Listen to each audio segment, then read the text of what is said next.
Thank you. Until after we speak, because we are going to use the podium. Greetings. Want until this afternoon. Everybody's going to speak.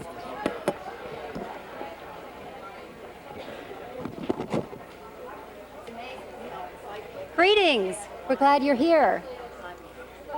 I'm glad to welcome you on behalf of the Dean to the Kennedy School of Government. I'm Ambassador Swanee Hunt, Director of the Women in Public Policy Program here at the Kennedy School. And this gathering is a joint project, the forum today on women's health and the environment, joint project of the Women in Public Policy Program, the Silent Spring Institute, and the Institute of Politics.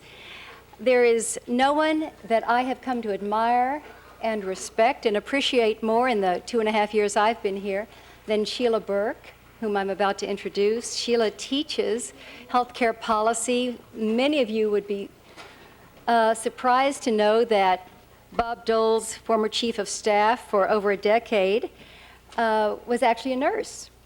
I wonder if there's a connection. Well, I'll let you figure that out. And and actually, you started your work in Washington, did you not, working on healthcare policy? That's right. And so has continued that work here at the Kennedy School. At the school here, she has, what shall I say, she has brought that nursing perspective in. She's able to deliver the hard news on plenty of occasions, but with tremendous compassion. And she runs this place, I must say, like Nurse Ratched sometimes. when it's needed, just when it's needed. Some of you know that Sheila Burke will be returning soon to Washington, where she'll be the Undersecretary for American Museums, and we wish her well and are pleased to know that she'll be back here very frequently. So I turn this forum over to Sheila Burke, who will be our moderator and will introduce our guests.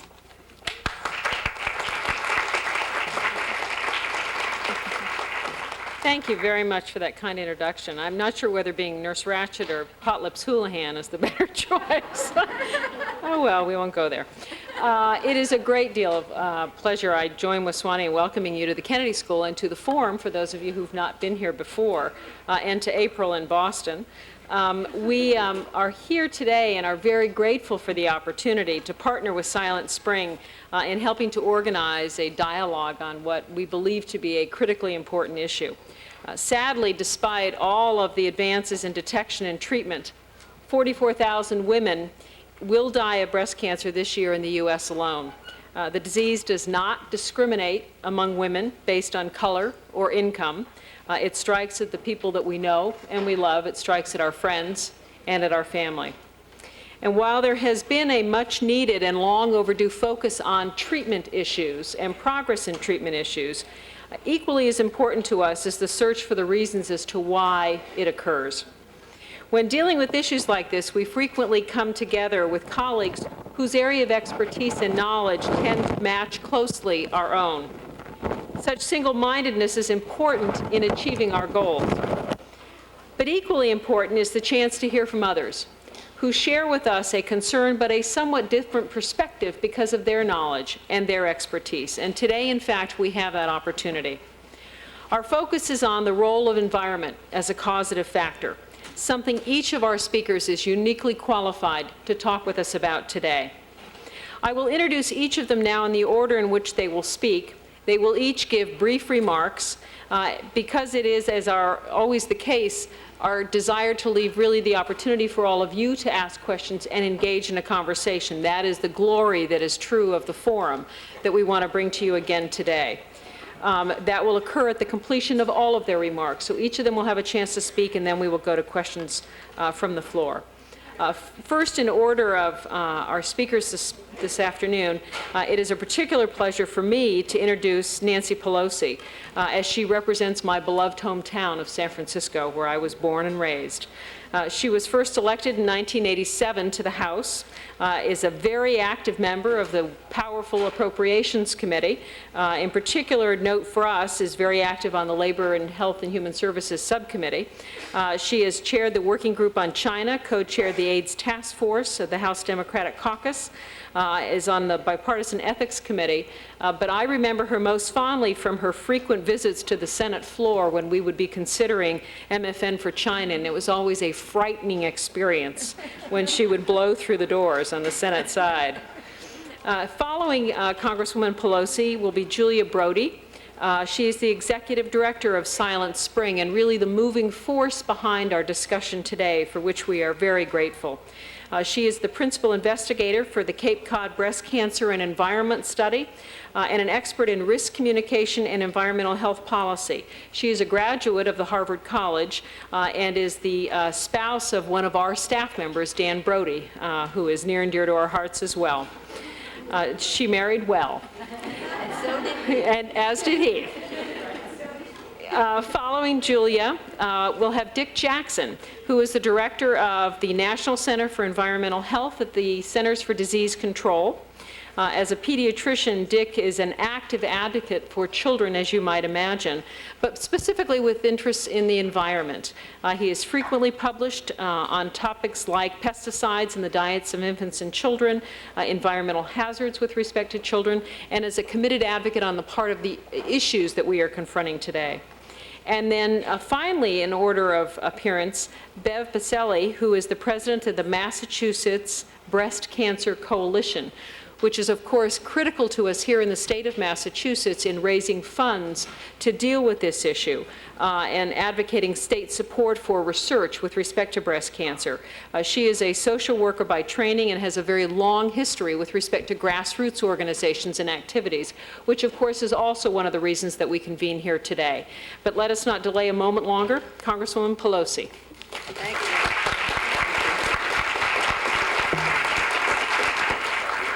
Thank you very much, Sheila, for your kind introduction of all of us and also for your great leadership here at the Kennedy School. What a wonderful tribute to you that you had this recognition. That's how sad that you will leave, but I understand you're keeping a close tie, so that's good for all of us. And I want to thank the Silent Spring Institute and the Kennedy School for sponsoring the Forum on Women's Health and the Environment. Particularly, I want to acknowledge Ellen Parker, the chair of the board of directors of Silent Spring Institute, Dr. Julia Brody we heard about, and Bev and Dr. Jackson, whom we'll be hearing from. It's really important in this fight that we're in, because that's what we're in, for us to be able to come together in a public, private, nonprofit, individual, group way to mobilize the intellectual resources as well as mobilize the grassroots support for more research, more funding on the possible link between the environment and breast cancer. So that's why this is a very important meeting, and I'm so glad to see so many informed people here who will you have constituencies of your own, I know, and that this conference will make a big difference in our struggle. In preparing for today, I reread for about the third time Silent Spring, this newest edition, which is about 6 years old, and in it, again, I read, Rachel Carson says, "We tolerate cancer-causing agents in our environment at our peril. For those in whom cancer is already a hidden or invisible presence, efforts to find cures must, of course, continue. But for those not yet touched by the disease, and certainly not for generations yet unborn, prevention is the imperative need." Rachel Carson's words were prophetic and timeless then. They're still a challenge for us, so that challenge still remains, and the contribution of Silent Spring continues in the form of the Institute and the message. The ongoing effort that Silent Spring Institute is making to build an alliance among scientists, activists, physicians, nonprofits, as I mentioned before, is educating policymakers and the public that more needs to be done in the area of environmental health. Massachusetts has been in the forefront of declaring breast cancer an epidemic and providing funds for the Cape Cod study that Bev heads up that the Silent Spring Institute is conducting. Hopefully, other states will follow Massachusetts' lead. I had this big, long speech that I was going to present to you, but because we're so eager to get into the Q&A and have our exchange, I'm going to touch on some of the issues, if you'll know that I didn't stay long because I really wanted to hear what you had to say. But what we have to do, my role here as a public person, as a member of Congress, is to talk to you about what we have to do at the National Institutes of Environmental Health Science at the NIH, the EPA, the CDC, Dr. Richard Jackson. We're so very blessed that he's in the role that he is in there. And the right of people to know what is happening to their lives because of chemicals in the environment. Environmental health is a major human rights issue of this millennium. We have to be thinking about what you all know, what you all been fighting for, and take it to another level. This isn't about my own personal experience. That's very important. In fact, it's the most important aspect of all of us. So when we talk about the statistics that Sheila mentioned, 44,000 women will die of breast cancer, staggering. But every one of those deaths should motivate us, every one. 183,000 American women diagnosed with breast cancer in a year. Overwhelming, incomprehensible, unfathomable. But any one of them is reason enough for us to come together, for us to do what we must do in order to change public policy, to increase funding, to insist on the regulation, to demand the transparency that we must have so that we can find the answers. Some of the women diagnosed with breast cancer, 3 out of 4 have no history, have no family history. So what is it about the environment that could be a link? Why are we not going there in a major way? I serve on the committee, Sheila mentioned, Labor, Health and Human Services and Education, which funds the National Institutes of Health, the CDC, and other aspects of the federal government relationship to health. Each year at the beginning of or maybe each Congress, at the beginning of a Congress, we have a panel of Nobel laureates who come and speak to us about the scientific opportunity, where it is, in the area of the brain, here, there, where should we put our money, where's the most scientific opportunity. Every year I ask them, every time they come, I ask them, what about the link between the environment and breast cancer? And they always say, we don't really have to study the environment, we have to study, the answers are in the lab. The answers are in the lab, the answers are in the lab. When I take that back to my folks in San Francisco, that's not acceptable. I don't know if that's acceptable to you, but it's certainly not acceptable to us. Certainly, we don't want to diminish $1 spent in the lab. We want to have the basic biomedical research that will lead us to a cure. But we want to find a cause, and we want to have better prevention. And we can't do that unless we go on a dual track, unless we take a harsh look at the environment. I'm going to, as I say, skip over a lot of this and just say why you're so important. A few years ago, I was honored by a group called the Breast Cancer Fund. Joan Reed is here with Andrea Martin in San Francisco. They honored me at their lunch. They also honored someone named Michael Lerner, and you know of Commonweal, who's made such an incredible contribution in this field. Andrea, the lunch, we said, let's get together and talk about how we can make a real difference in all of this. And then Andrea Martin, Joan, Nancy Evans, Joan, and Michael and all, we all met and talked about Dr. Jackson's lab, the Environmental Health Lab at the CDC. At the time, this was a few years ago, it was being funded at $7 million. They said to me, if we could get up to $25 million, we could make all the difference in the world. Well, because of their outside mobilization, working with many of you, we were able to get it. We had to get it on the Senate side, Sheila, because we don't earmark on the House side.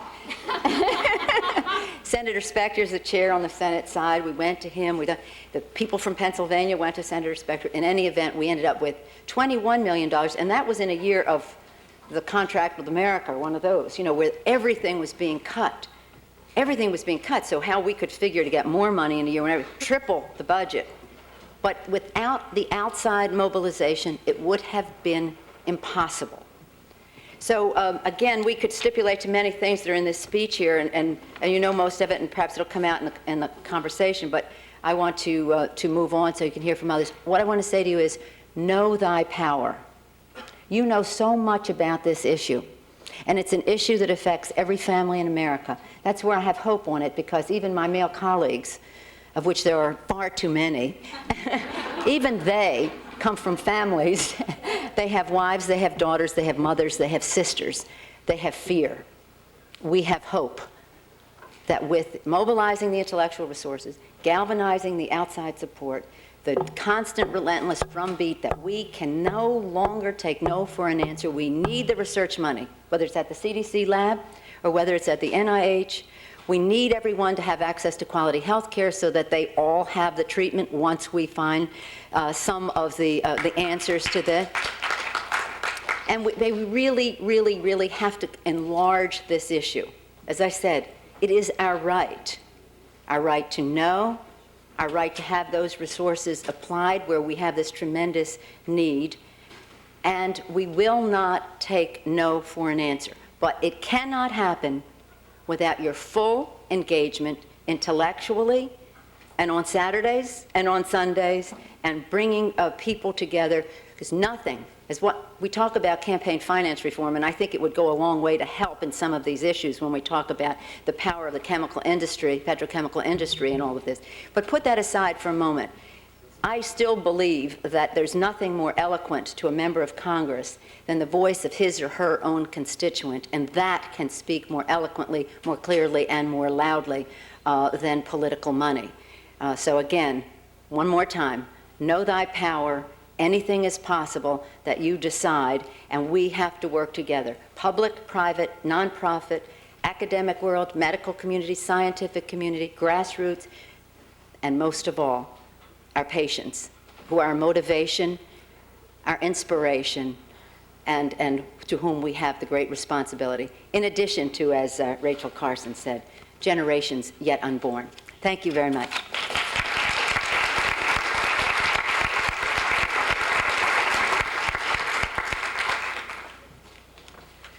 Thank you very much for being a source of hope for us about what we can get done this year and not look too far into the future and do it now. And I'm glad to see you have your own copy, well thumbed, of Silent Spring. You know, this past year there were a lot of lists of the 100 most important people, and there weren't a whole lot of women on them, but Rachel Carson made the cut almost every time. So for those who haven't thumbed through it this past week, it was published in 1962 and sounded one of the earliest alarms about chemicals in our environment, chemicals that really hadn't been tested before we put them out there on our planet. People often say it's a book about DDT, but actually it's about DDT and dieldrin and toxaphene and heptachlor. There's a long list already in 1962 of chemicals that have been put out into our environment. Now there are about 70,000 chemicals in use. And the book distills her research about the associations between specific spraying incidents where pesticides were applied to forests or fields and caused die-offs of birds, frogs, fish. And she makes a link. She begins to ask the question about the link to human health.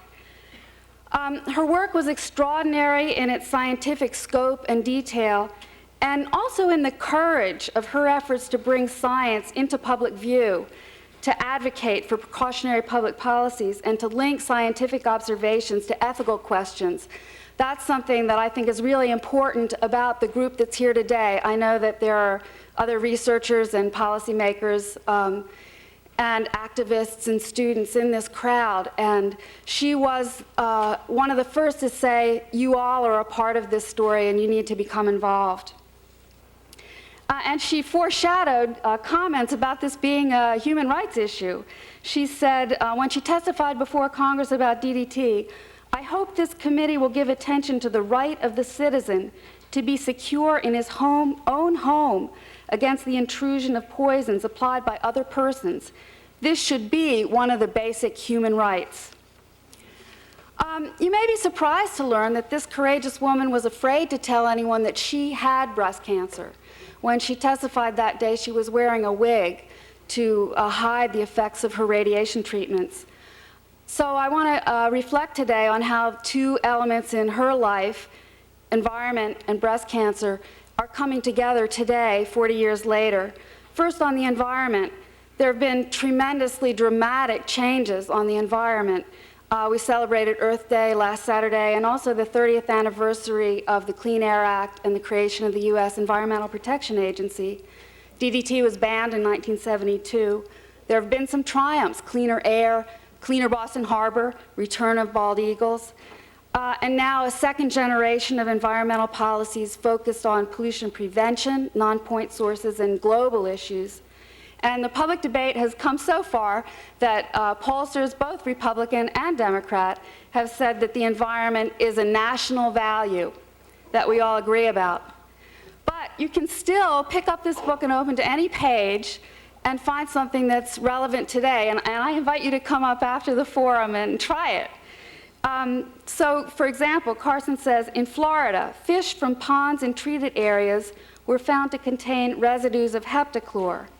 Included among these fish were sunfish and bass, which of course are favorites of anglers and commonly find their way to the dinner table. Yet the chemicals they contained are among those the Food and Drug Administration considers too dangerous for human consumption, even in minute quantities. Today, as was highlighted in the Globe this morning, nearly every freshwater source in New England is contaminated with mercury, and we have fish advisories advising women not to eat fish from these sources. I think Dr. Jackson is going to remind us later that our first food, breast milk, is also contaminated and may not meet our standards for a healthy food in some ways, although it is the perfect food.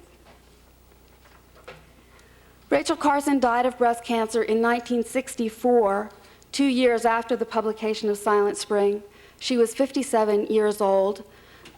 Representative Pelosi has reminded us that this illness is with us today and has increased many times over in incidence since Rachel Carson's day. It has roughly doubled in incidence in the U.S. The statistics about increasing risk, about worldwide variation and change, and the small fraction of high-risk families, as Representative Pelosi mentioned, does remind us that many, perhaps most cases are due to something about the way we live, and we may be able to find ways to prevent them. So that even if environmental factors account for maybe only a few % of these cases, that still would be thousands of women every year. In the generation since Carson died, breast cancer has gone from a hidden disease to one that's a catalytic issue and the core of an activist movement that's really transforming cancer policy and health policy more broadly. Here at the Kennedy School, you're leaders in recognizing innovation in public policy at all levels of government.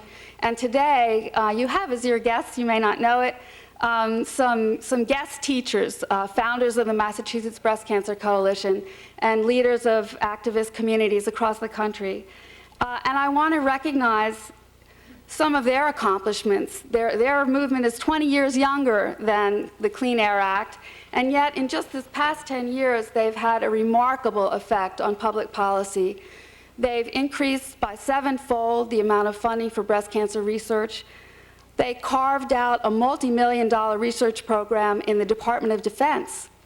But they didn't stop there. They said, we want to set the agenda for how that money is spent. They got themselves put on those scientific review panels that rank the grants and decide what gets studied. And here in Massachusetts, they have a very special invention that's very dear to my heart, Silent Spring Institute. Fueled by a state report in 1993 that showed a majority of Cape Cod towns had higher breast cancer incidence than the statewide average, they went to the legislature, they joined with scientists, and they said, we're going to do something about this. And they founded Silent Spring Institute to bid on the funds that were appropriated by the legislature to explore breast cancer on Cape Cod. The Institute is an independent, nonprofit research organization dedicated to studying the environment and women's health, especially breast cancer, and to bringing together an alliance of scientists and activists.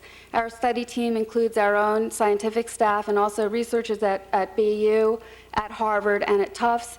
And our board of directors, our science advisory committee, our public advisory committee, our state liaisons. This is a very broad-based coalition. And I think that this rich alliance is going to be a model and a wellspring for next steps, not only for breast cancer, but for environmental health more broadly, and that the policy innovations of the breast cancer movement are going to drive scientific innovation in the decade to come, because the questions that are brought by activists are ones for which our existing research tools are not adequate. And I want to illustrate that through our work at Silent Spring. Activists ask us, do chemicals cause breast cancer? Why are there so many women with breast cancer on my street? Why does my town have higher cancer rates? And those questions are tough ones for scientists to answer. So how have we learned about cancer and the environment in the past? Well, most often from studies of high exposures, either in workers or in environmental disasters like the atomic bombs. It's easiest to find associations where exposures are high, producing stronger effects that are easier to discern from the myriad complications of the world. And indeed, atomic bombs do cause breast cancer, especially in girls who were younger than 4 when they were first exposed. That's the only known environmental risk factor for breast cancer. But studies of workers generally don't include women, so that hasn't been a resource. Another place we often turn for evidence is to studies of laboratory animals. There are about 100 chemicals that have been identified as causing mammary tumors in animals. Those should be our priorities for future research. Another lead comes from wildlife, as in Rachel Carson's day. Observations of birds, fish, and amphibians draw attention to a new set of pollutants, endocrine-disrupting compounds, EDCs. They're chemicals that mimic or otherwise interfere with natural hormones. About 150 have been identified. Many of them mimic estrogen. And that's important for breast cancer because we've known for years that natural estrogen from the menstrual cycle affects breast cancer risk. More recently, we're learning about pharmaceutical estrogens that may affect breast cancer. And for example, tamoxifen, which is a primary treatment for breast cancer, reduces estrogen in the breast, but is estrogenic in the uterus, causing increased cancer there. Other synthetic estrogens, other than the marketed drugs, have unfamiliar names, but they're in our homes. They're in common products like detergents, plastics, and pesticides. So we clearly have a high priority question there. If we know that natural estrogen affects breast cancer risk, what about these synthetic estrogens? To answer that question, we have to begin in baby steps with what are women exposed to? Because synthetic estrogens are in consumer products, we thought on Cape Cod that they would go into wastewater, into septic tanks, which are the main wastewater disposal system on the Cape, and from there potentially out into groundwater and into shallow drinking water wells. So in the first phase of the Cape Cod Breast Cancer and Environment Study, we tested residues from septic tanks, we tested groundwater.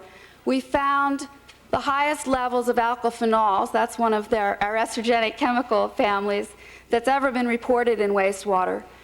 We identified lower levels in Cape Cod groundwater. We found very low levels of a few estrogenic compounds in a few private drinking water wells. So we're beginning to establish a possible pathway how women may be exposed to these compounds. Now we're testing household air and dust because women, these may be sources of substantial exposure in women's lives. In our pilot testing and preliminary results, we've tested about 30 homes so far. We found 25 different pesticides, including banned pesticides and those in current use. We found that phthalates, they're in plastics, are abundant in household dust.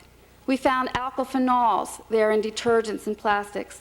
We targeted about 90 different chemicals that had been identified in earlier studies, either as mammary carcinogens or as estrogenic.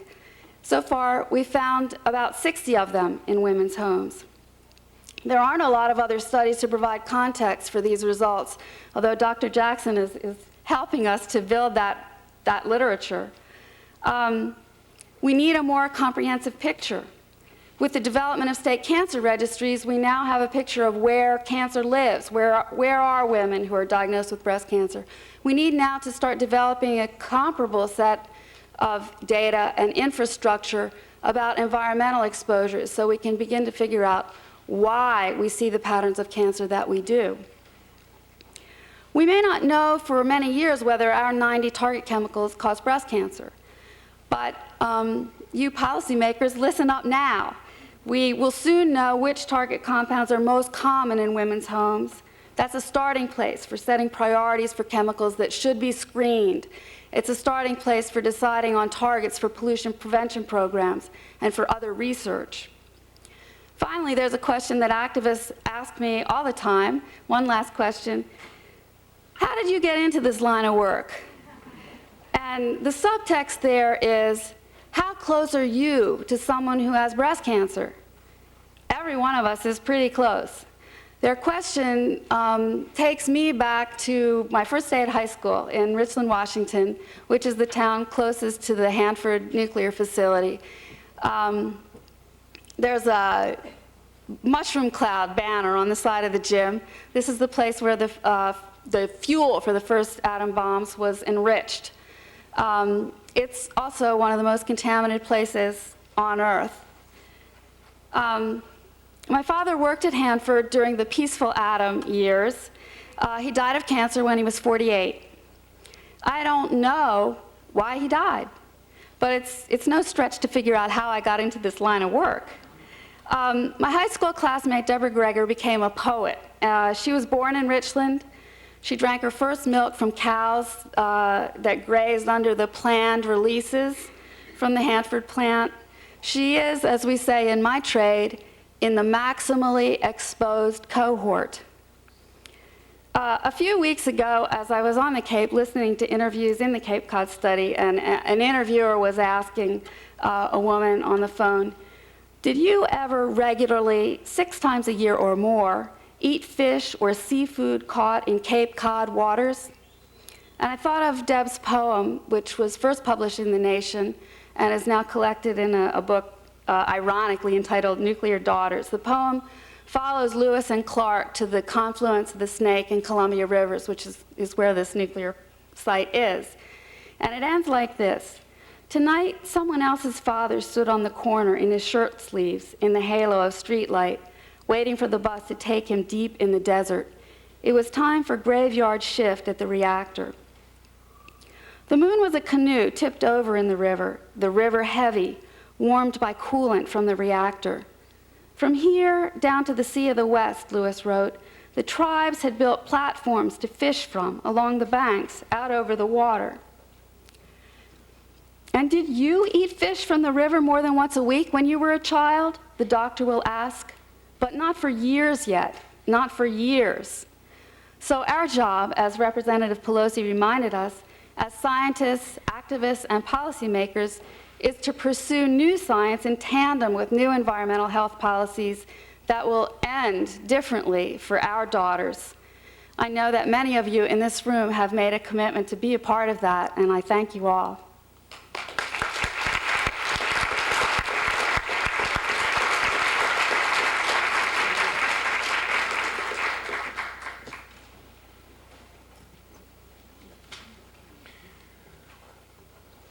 I wish there were a Silent Spring Institute in every major city and every state in the United States. It would make my job much, much easier and much harder. There is a chasm between the world of the health people and the world of the environmental people.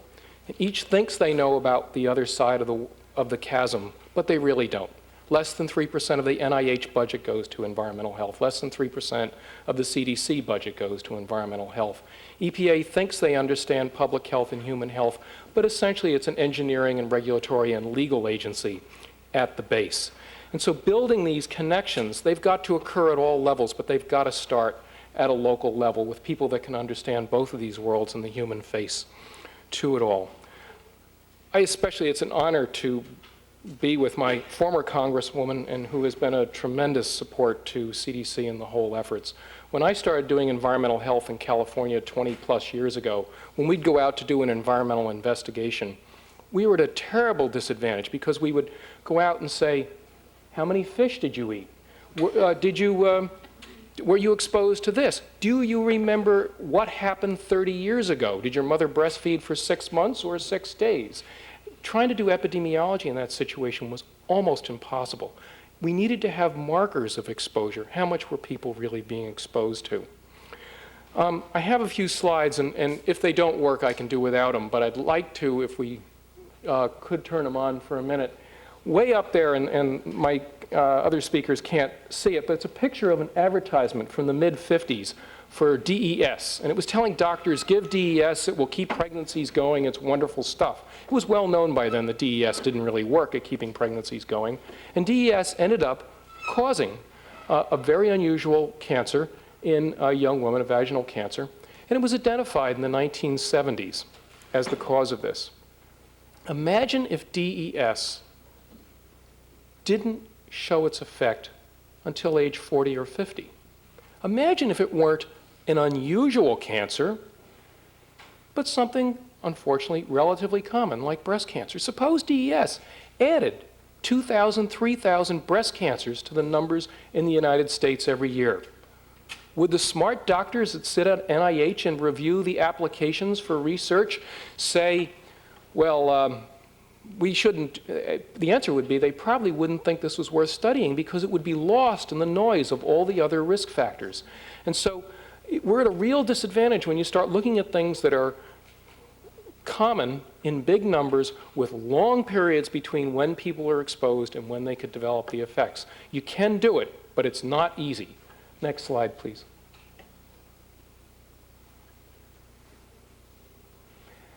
I apologize for those of you that can't see this, but the next two slides are from the Pew Commission. Pew Charitable Trust did a survey. They paid Mellman Associates to do a survey of environmental attitudes in the people of the United States. And the first slide talks about the fact that when the public is asked, they interviewed 1,250 people and asked, are we doing enough to look at the connection between health and environment? There was a resounding, no, we are not. And I think the next slide shows the actual numbers, and it's about 87% of the people interviewed. 87% said health, I truly think environment is very, very important to human health. Now, if you go into the average doc and you say the average doc, is environment important to health? They might talk about lead poisoning and one or two other things, but in general, they're going to dismiss it and act like it's not important. And we have virtually no pipeline of young physicians, PhDs in training. Every one of the academic centers in the United States is probably turning away 2, 3, 4 times as many bright young people inspired to do work in this whole area because there just isn't the resources to develop that pipeline. If you don't have the pipeline, if you don't have the grants, then you don't have the research. And so it continues to be a black box, and therefore we shouldn't bother to support it because there's nothing going on over there. There's no proof yet. Next slide, please.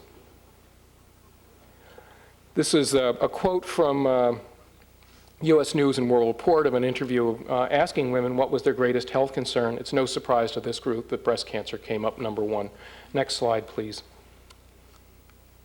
And this slide many of you have seen, but it essentially is looking at breast cancer rates in Japan, in Hawaii, and then looking at them in the United States. And you all know, those who tell you environment's not important, well, maybe it's the English language that is causing the increase in rates as people leave Japan and come to the United States. But I would suspect it probably is environment. Environment writ large, you know, it's a lot of things that people talk about all the time, but it's some other things. And the next slide will document, or at least talk about those as well. This is an article that was published very, very recently in a journal, International Journal of Cancer. Next slide, please. And it's a fascinating study. What they did was they looked at 17,000 twin pairs. And of these 17,000 twins in Finland that they identified over 30 years, there were 8,000 identical twins. It's very clever. They looked at the cancer rates in the identical twins versus the fraternal twins. Now, if it were completely genetic, you would expect the exact same rate of cancer between the two identical twins. And what they found for the concordance was only about 1/3 of the women who were identical twins who got breast cancer had a sibling that had the identical twin develop breast cancer. So environment's got to be a big contributor there. And as you look at the rest of these numbers, and I apologize for my co-speakers not being able to see it, it's essentially 70% of the cancer that was being seen in these identical twin studies was ascribed to being environmental in one form or another. Again, those who tell you environment's not important to cancer, they need to look at some of this stuff. Next slide, please. This next slide is on non-Hodgkin's lymphoma, another cancer, and essentially it shows that as PCB levels go up, and again, this is in a Swedish population, or a Danish population, and it's interesting, Scandinavia has much better data records. It's hard to do epidemiology in the United States of America. As all of you know, trying to get the permission, trying to get the access is very, very hard. And in order to do good studies, you've got to capture most of the people and interview and get samples from most of the people you want to get a hold of. Essentially, the non-Hodgkin's lymphoma cancer rate goes up as your PCB levels go up. Next slide, please. But a very interesting finding here is that if you had the double whammy of elevated PCB levels and presence of EB virus, the virus that causes infectious mononucleosis, your rate of cancer was much, much higher than simply the PCB thing. And my point here isn't to oversimplify, it's to say that these are going to be very complicated things. It's probably going to be partly infectious, partly nutritional, partly a whole string of things and genes. You're not going to be able to look at any one of them in isolation. It also means that this is going to be expensive stuff to do. Next slide, please. This is a quote from Ken Rothman. I guess he's a fellow Massachusetts person here. But when folks say, well, most of breast cancer is genetic, his quote is, all human disease is 100% environmental and 100% genetic, and two sides of the quarter. And I think the point is well taken. For the diseases that we think are truly genetic, like phenylketonuria in a young child, well, you can prevent that disease by changing the child's environment and not giving them a certain amino acid. So the fix for many of these, almost all these genetic diseases in many ways, is going to be to change the environment and not to have people exposed to, in this case, phenylalanine, but maybe other things as well. Next slide, please. Almost done. Let me skip this one. This was a slide about windows of vulnerability and certain times in life. I want to close with these two slides. We have had a major infusion of funds at CDC, in large part thanks to the leadership and efforts of Congresswoman Pelosi. And one of our goals is to be able to do a report card of the body burdens of chemicals of people in the United States. You actually don't need to take dollops of fat from people. You can actually take the little tiny bit of fat that is in a teaspoon of blood, and that will give you a reflection of what are the chemicals in all the fat in that body. And we've been pushing the lab methods. Our goal is actually to be able to look at 200 chemicals in that little layer of fat in blood. We are planning to put out a profile of the first 25 chemicals that we're doing. It's essentially a report card for the American people of the first 25 chemicals, profiling, what's going on in the United States, where are the hot spots, what part of the population is going to have higher levels or not. We're not doing a breast milk study, and I've been asked by a number of people, would you be interested in doing breast milk? The good news about breast milk is it is the perfect food. It is very important. We ought to know what is in breast milk. I'm a little nervous about doing a breast milk study because right now, half the breast milk in the United States is unfit for sale under FDA guidelines. In other words, when you look at toxic chemical levels legally allowable in cow's milk, half the human milk in the United States would be unfit for sale under those levels. And that's because human beings are at the top of the food chain. We bioaccumulate what's going up there. One of the best ways for you to get, as a woman, those chemicals out of your body is to nurse your child. And in fact, your second and third child gets a much lower dose of these chemicals than your first child. Now, I'll tell you, the pediatrician's not standing here trying to scare people from breastfeeding. Breastfeeding confers enormous, probably intelligence, emotional, immunologic, nutritional benefits. Every woman, I would hope, we all, should support breastfeeding. But it's the perfect food. And if it's the perfect food, and fish is a pretty perfect food too, we ought to be thinking about how to protect the perfect food rather than think about how do we avoid this food in the first place. If you listen to the scientists, they will go on and on about risk assessment and this 1 in a million risk and this 10 in a million risk. And the bottom line is we shouldn't be getting into those arguments. We ought to know what the benchmark of the body burdens of these chemicals are in our body, and we ought to just say, we're going to reduce them 5% or 10% per year, and we don't care, regulator, how you're going to do that. You know, maybe you have to control that incinerator, that smokestack, this, that, or the other source, but we ought to be benchmarking the reductions. We ought to be measuring with a real report card how are the decreases going in our population. Let me stop with that, and thank you very much for your attention.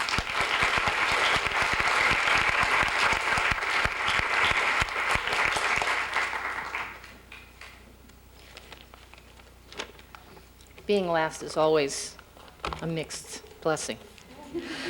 I actually was going to say something else this afternoon, and yesterday morning when I got my newspaper, I changed what I was going to say to you all today. And that's why I'm reading some of it, because I didn't have time to memorize it. I'm sure that many of you yesterday saw the Boston Globe feature article about children in Vietnam born with terrible deformities, apparently due to the 11 million gallons of Agent Orange the United States sprayed over South Vietnam 30 years ago. Children born with misshapen heads and missing limbs, the result of dioxin contamination. The scientists quoted in the article talked about how the dioxin has moved up the food chain and is now affecting children of women who were not even born during the Vietnam War. I'm certain that anyone reading that article was appalled, as I was, and rightly so. The result of environmental contamination in that case is crystal clear. Here in the United States, however, we have a different story. Our contamination is more subtle, not perpetrated on unsuspecting villages in a third world country by a warring aggressor, but silently and insidiously perpetrated by multinational corporations. The immediate results may not appear to be the same, but the long-term effects may be just as devastating. As someone who grew up in the 60s, I can't pass up the opportunity to point out that many of the same corporations who developed the poisons used against the people of Vietnam 30 years ago are now producing cancerous chemicals and dumping toxic waste today in our United States. The irony of this is unavoidable. While the NBCC has had a great deal of success in the last few years around the breast cancer epidemic, we've also had some significant opposition. We tried to have legislation passed to have milk sold in Massachusetts labeled as to whether the milk came from cows that had been injected with bovine growth hormone. We weren't asking for a ban on the hormone. We were just asking for the right of consumers to know what was in the milk they were buying. We were not successful. We also worked very hard to save the Delaney Act from being overturned, a federal law that also had for many years provided for food safety. These efforts and others were opposed by large corporations that spent hundreds of thousands of dollars to defeat these regulations. Currently, we're supporting a bill to regulate insecticide spraying in schools and daycare centers here in Massachusetts. And again, chemical companies are among the most vocal opponents. We do not live in Vietnam, and we are not illiterate villagers. But we are at war, an environmental war within our own country, fueled by corporate profits, a lack of social conscience, and a very unhealthy dose of mass denial. Now, how this all relates to breast cancer is pretty clear to us at the NBCC. We believe that there needs to be increased, ongoing research into environmental links to breast cancer. We believe that the scientific community needs the support and financial backing of elected officials, policymakers, and the general public in order to fully explore this area of research. We see ourselves naturally aligned with environmental activists and organizations in pursuing this quest for answers. We see ourselves naturally aligned with scientists who have the courage to pursue this kind of environmental research. We also see ourselves aligned with legislators and policymakers who will fund this research. And we hope to see research organizations such as the Silent Spring Institute spring up all across this country. We at the NBCC are very proud to have established the Silent Spring Institute, a true collaboration of scientists, activists, and women with breast cancer. Our mission is to end the breast cancer epidemic. We've learned that there are no quick and easy answers, And if we're to succeed, we can't do this alone. Thank you.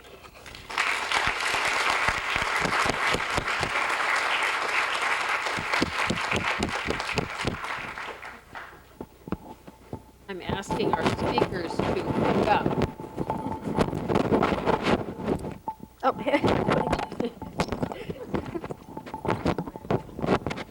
We describe this as technically challenged. With me. We tested. Great, thank you, Zhao. On either side of the room, there are microphones, so we now give you the opportunity to ask questions. I ask that you identify yourself and your affiliation and ask questions rather than give speeches, if you will. So please, questions from the audience.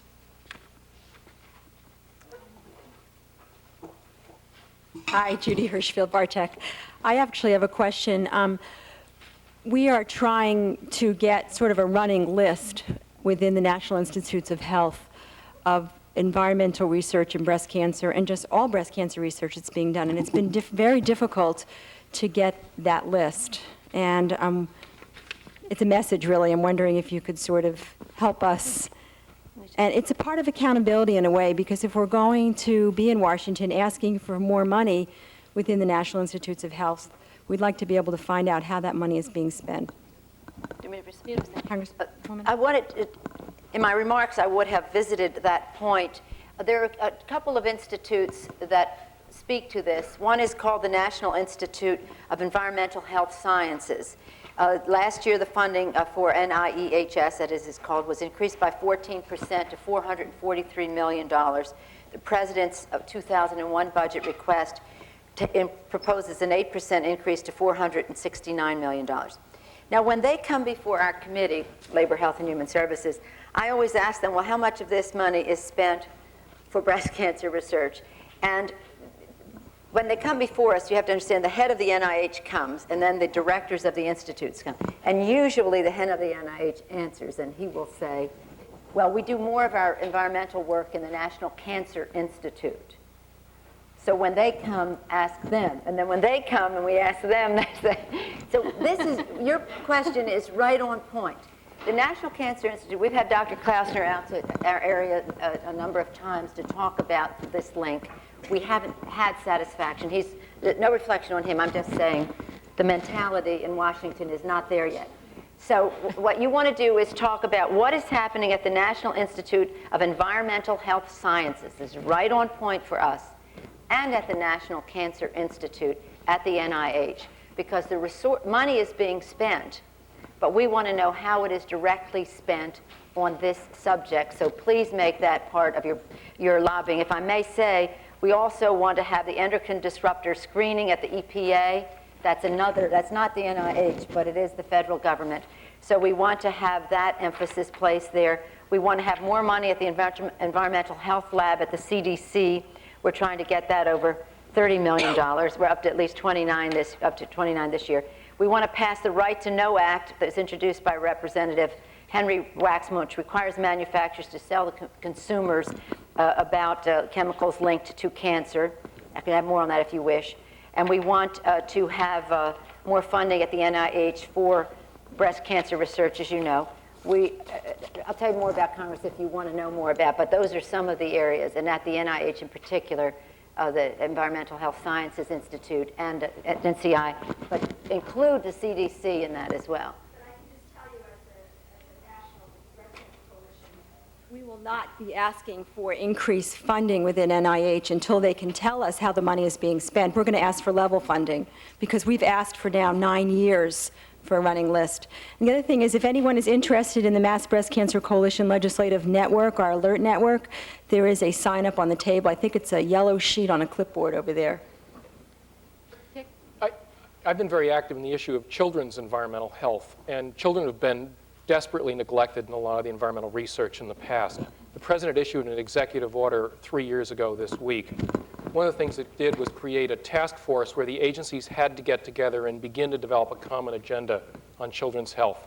Guess what the first thing we decided we had to do is we had to develop a database on who was doing what research. It took a couple of years to do. There is a website, it's called Cheshire's Children's Health an environment and safety health information report. It's got a Cheshire cat on it. And it's a website, and people can get into this. And I wonder if, if this is an issue that's important, this executive order has been extremely important in making agencies talk to each other. And creating the website has been extremely important as well. One piece of research that came out in the last few weeks was dealing with children's respiratory exposure to particulates in the air. Now, you would think that we would have known 50 years ago the information I'm going to tell you right now. A young child absorbs 10 times more particles from the air per pound of body weight than does an adult. And we didn't even know that until we started funding the research to look at this. If I just may on that, Sheila, just to say this, and further to Dr. Jackson's point, I have requested the GAO, the General Accounting Office, to review federal data systems on environmental health research and make recommendations necessary for improving the collection, analysis, and accessibility of environmental health information. This is necessary because the federal response to environmental health is uncoordinated with a variety of agencies doing this, that, and the other thing, and this is going to be released on May 2nd. On May 2nd, we will have the first hearing. I don't ever know of any other hearing in our Labor, Health, and Human Services on the subject of environmental health that many of you may be participating in, and it springs from the activism of our community on breast cancer. So thank you for your activism in that regard. Yes. Actually, this is a thank you to Congresswoman Nancy Pelosi. I think all of you realize, just hearing her, how fortunate we are in San Francisco, but there are about 435 members of Congress. I think it's really critical that all of us who are here start making the requests of your members of Congress that we've made of Nancy, and she's worked with us. And when they hear enough of you, they're going to finally get to the point of saying, okay, go away already, we'll find the answer. Because it is incredibly difficult. We don't have too many Dick Jacksons. We happen to have, I want to mention Ken Olden at the National Institute of Environmental Health Sciences, but you've already heard that they're less than 3% of the budgets of their respective institutes. So that doesn't pull a lot of money or a lot of effort. We were getting letters from Harold Varmus when he was still director. We asked him, he said, we're doing 40 projects that are really great about environment and breast cancer. So we wrote him back, we said, that's great, we never even knew you were doing that. How about sending us the list of all the investigators and how much money and exactly what you're doing so we can take a look at this? Here's the analysis. Of those 40, there were really only 32. And of those, it was a total of $12 million. And of those, and we were really generous, we counted the New York registry as something they would need to find out about environmental factors. And so of all that $12 million, 1/3, $4 million went to environmental factors. And that was the answer for the 1998 extramural projects. So bug those institutes and talk to your members of Congress. Yes. Hi, thank you. My name is Andy Friedman. I'm with the Women in Public Policy program here at the Kennedy School. And thank you all so much for being here. This was a wonderful talk. I wanted to ask, this being an election year, and with one of our presidential candidates being someone who literally wrote the book on the environment, so to speak, we're hearing a bit more about the environment in this presidential race than in the past. And anecdotally, I've noticed in the past that the environment tends to sort of get the second sister status when the issues come up. People are more interested in violence, more interested in Social Security, et cetera, et cetera. Do you think that that's going to be different this year, or that the tide is beginning to change and that the environment will get more response from the politicians in this election year? I'd like to actually say something very briefly and then turn it to Nancy, who really knows what she's talking about. In fact, we are in a very strange time. We are, for the first time in many years, facing an environment where the issues that tend to rise to the top and tend to be sort of priority issues in presidential elections, issues like the economy, issues like foreign policy, if we are engaged in an overseas conflict, issues that essentially tend to drive voting have fallen somewhat in terms of priority because we are, in fact, in a period of time where people are relatively comfortable, where the economy seems strong, and employment issues are obviously being dealt with in that respect, so that what are defined as second-tier issues, issues like the environment, issues like health care, are in fact beginning to increase in terms of their attention. And you see, if you follow either the Times, the Post, the Journal, the LA Times, the issues that are traditionally secondary issues are beginning to dominate the discussion, whether it's Medicare coverage for drugs or solvency or issues around the environment. You are increasingly see candidates being driven by polls that tell them that people are beginning to think about these issues. And that would suggest to me, in fact, that the environment will begin to see a resurgence in terms of interest and attention on the part of the presidential candidates, at least. I would only add that we must make this part of this presidential debate. We must. We must take it to the Democrats and to the Republicans. We don't want any partisanship in this. We want this bipartisan or multi-party, whatever it is, that this is an ethic, not only about an ethic. This is about, Tip O'Neill, every time I'm here I think of Tip, saying all politics is local. In this case, all politics is personal. It's about personal health of people, the air they breathe, the water they drink, and in this case, the diseases that they contract. So I think that we must demand any forums that anybody goes to, any letters to the editor, we just have to make this the issue. And it's not too late to do so. What are you going to do about the environmental health of our country? We're speaking to you from the perspective of people with breast cancer. I mean, they must answer you, both sides. Now, Al Gore wrote the preface to this new edition of Silent Spring. But we want to see, because there are other forces at work out there. Already today, the paper said that the coal ash decision by the administration was a middle-of-the-road decision, which was a disappointment to some of us. Without going down that path and too political, I would just say we must insist that this be in the presidential debate, on the congressional agenda, and completely a part of the awareness of the American people. Bev? Yeah, I'd also just like to say that in the absence of any real campaign finance reform, that it's going to be really important for us to push the candidates at all levels to disclose exactly where they're getting their campaign money from. Because there are lots of candidates who mean well and are concerned about the environment, but are taking campaign contributions from polluters and from corporations that are spoiling our environment. So I think it's going to be important for us to make these candidates and these politicians accountable for where they get their money. Yes, identify yourself, please. Suzanne Snedeker, Cornell University. I had an answer for the person sitting here, and she's gone. There does exist a federal database of all intramural and extramural funded projects called the CRIS database, C-R-I-S, that is accessible on the NIH grant page. And you can search it by keyword, so you can generate a list of all the breast cancer and environmental studies that are at least federally funded. And I know the Department of Defense also issues yearly an annual report with abstracts of all their funded research. So there is a way of getting a handle, at least on the federally generated research on breast cancer and the environment that's available on the web.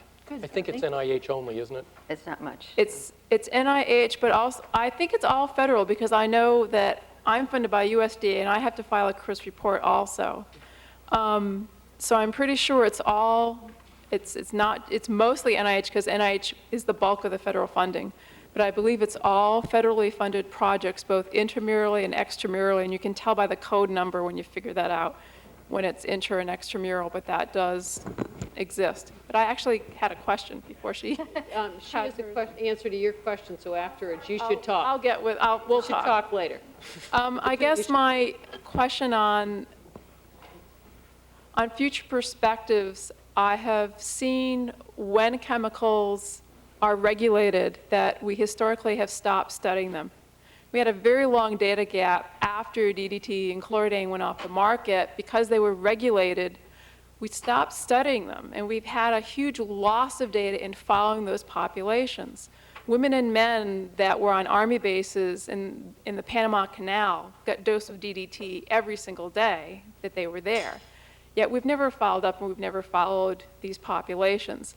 I'm concerned that some contemporary chemicals that we know are breast carcinogens from animal studies, like cyanazine, that has been voluntarily pulled off the market by its manufacturers, we will not probably study populations exposed to it because it has been regulated. And I didn't know if anyone on the panel wanted to address what I feel is a great data gap, that once we do have an impact on public policy and we get something off the market, all of a sudden there's no funds to study past populations that have been exposed, and we're really being retro. We're looking at DDT and chlorine and heptachlor. They're off the market. Their levels are gradually going down because we're not using them.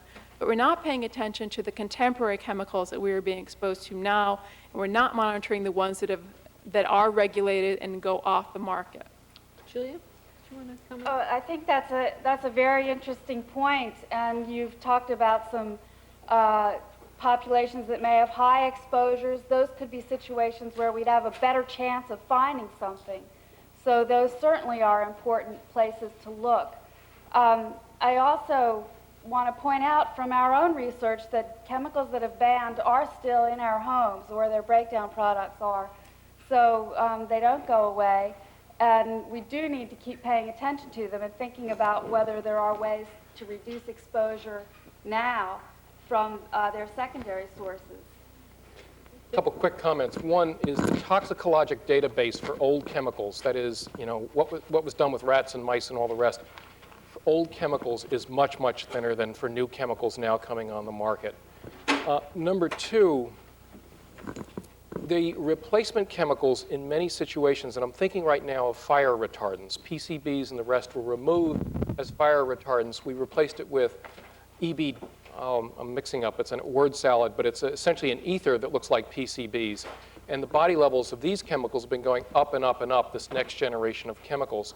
I think what you're talking about really is a reflection of the fact that the health and environment overlap arena has been starved. We focused heavily on health, we focused heavily on environment, but the overlap arena has not been supported adequately. And in fact, back to the political question, I think when you ask the environmental people that come out of the conservationist movement, they're just oblivious and don't understand a lot of the health connections, and the health crowd is just as bad about the environmental connections. Thank you. Am I tall enough for this? Yeah, you're fine. It picks you up. Thanks, Judy. My name is Carol Moteka. I'm a breast cancer survivor and an advocate. And I want to thank all the members of the panel for their comments and for enlightening me on some of these issues. My concern, and I share this with a number of people in this audience, is we're studying elements and agents that have been in our environment now for a long time, and we are suspecting that they may be carcinogenic, and so they lead us to look at those kinds of things. My question is, what about the elements and the agents that are being discovered and manufactured and added to our food products and our packaging and our clothing and who knows what else? And we have no idea, or do we have any idea, of what these elements are and how they may contribute to cancer. So my question is what is the process by which additives are introduced and manufactured, and how can we know if they are harmful before we have to go through all of this? The new pesticides actually have to jump through a whole series of hoops. And in some ways, it's almost a problem because it blocks the introduction of some of the newer, safer products. Some of the old products are retained because the farmers and the rest are going, I need something to control this bug or that bug. And the system is irrational in a lot of ways. It doesn't work very well. I'm not the right person to talk about this. Lynn Goldman, who's the former assistant administrator at EPA and did pesticides and toxics, is a much better person on this. But I'm culling from a speech she gave where she talked about this incredible disparity between old chemicals and the ones that have been grandfathered in and what they get away with compared to some of the new chemicals. And I think there's only been 1 or 2 new ones added in the last few years, which is a real issue for the farmers in the industry. Lynn Goldman's flight got canceled this morning, I'm sorry to say. But I think one thing that maybe is inherent in your question is the idea that regulators are screening chemicals. And the reality is that there are a lot of chemicals on the market that haven't been screened at all. US EPA reported on the 3,000 high production chemicals either made or used in the US, only 7% of them have what EPA considers a complete set of toxicology data. 43% of them had no toxicology data.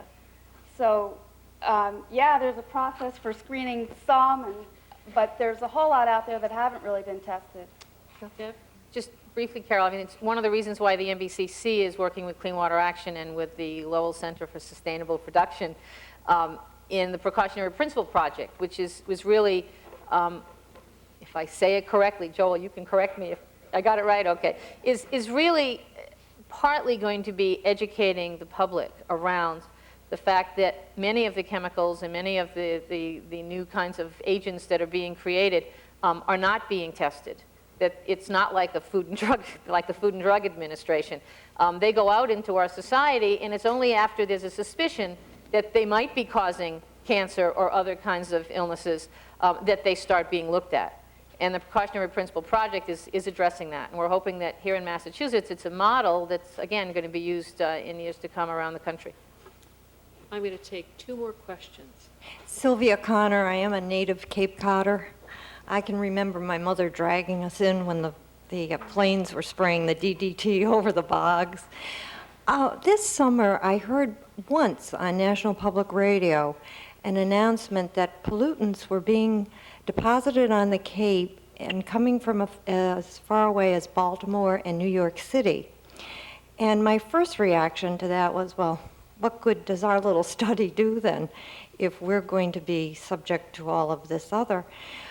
And then my second reaction was, well, I'll wait to hear some more of this, but I never heard anything more. And then my next reaction was, I wish they would get specific about just what the pollutants were.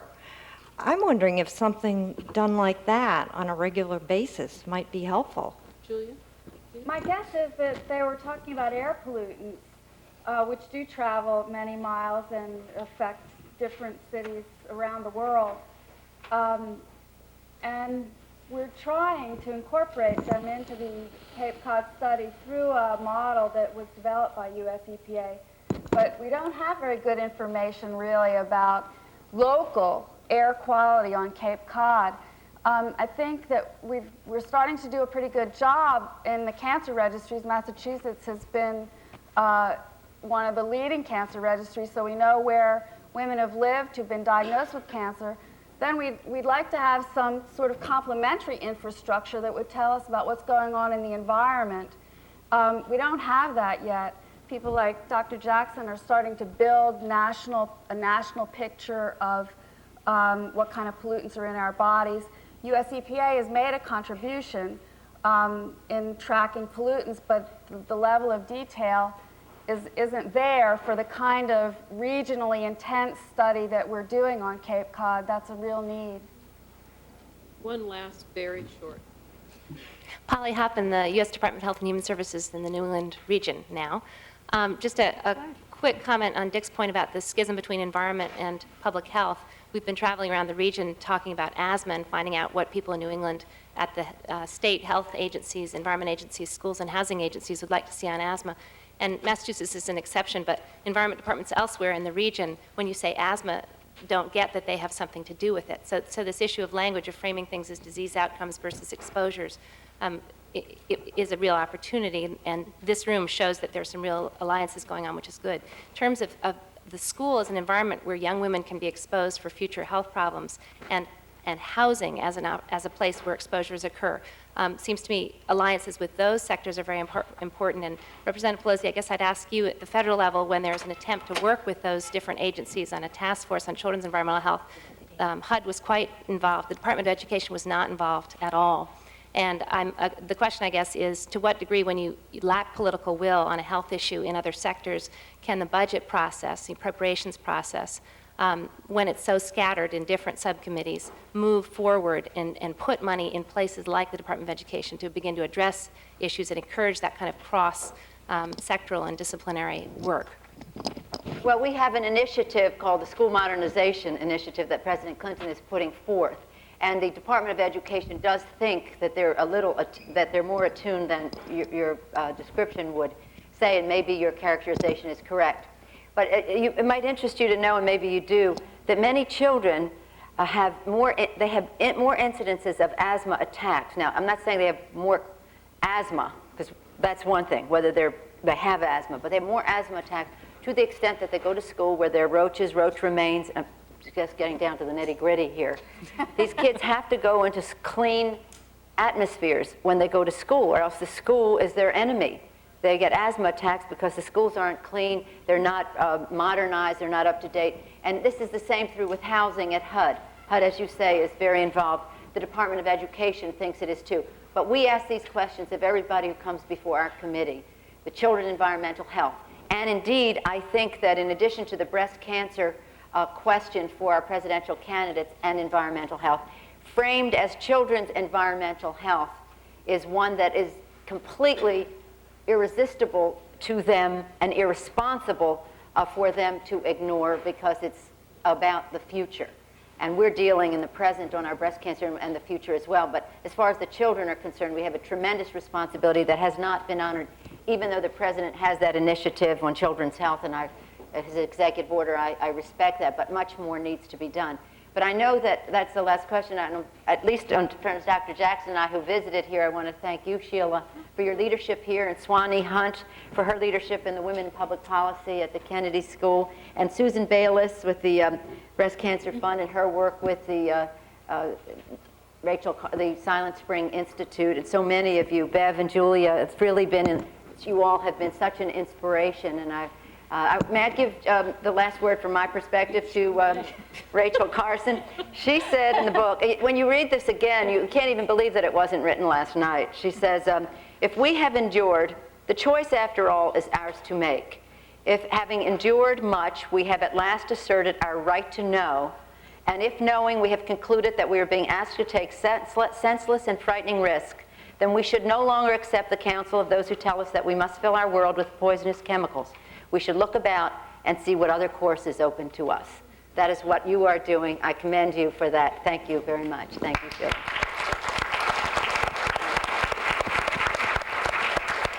My thanks to all of you and to our spectacular panel. Let me announce that those of you planning to go to the reception so you can have a chance to talk more directly should go to the faculty dining room, which is immediately behind the screen, because we've had a power outage at the Taubman building.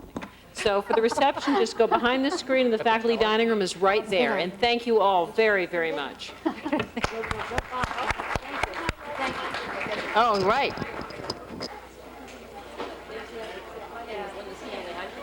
I'm a U.S. trustee in San Francisco. I'm here on sabbatical. My leave of absence, getting a master's degree. But thank you.